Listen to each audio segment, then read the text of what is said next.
Bloom News Brief.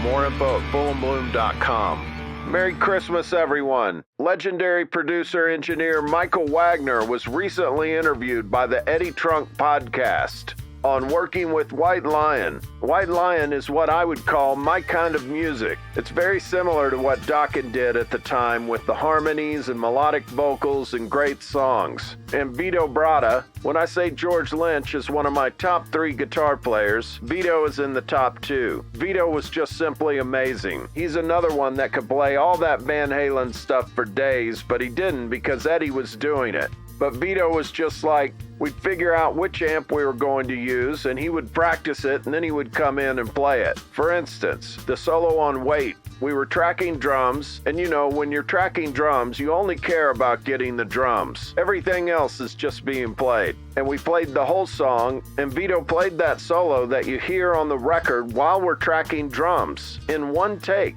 It was unbelievable. And I go, Vito, that was it. That solo is done. And he goes, no, we have to do it again. And I said, I don't think we could ever get that solo again. And we never did. We had a little amplifier that had a direct output that went directly into the tape machine, so he wouldn't make any noise while we were tracking drums. He just played the rhythm along with the song, and by the time the solo came around, he played the solo, and I'm sitting there getting chills. And I'm looking at him and I go, holy moly, that is amazing. On Vito Bratta's retirement from music, I think there was a little bit of the George Lynch, Don Dokken situation going on at the end. I think Mike and Vito wrote all the songs, so they probably got more money than anyone else in the band. The one thing I know is they made a lot of money and Vito kept all that money, while the other guys would spend it as much as they could.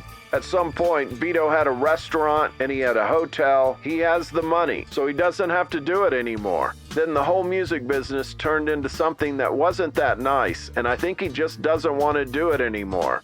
I would come out of retirement to do a record with Vito in a second, but I think the relationship between the band members was not that good, and still to this day is not that good. I ran into James LoMenzo on the Monsters of Rock cruise, and he was like, nah, I don't want to hear from those guys anymore. So there's something going on that's probably hard to put back together. I think they should do it.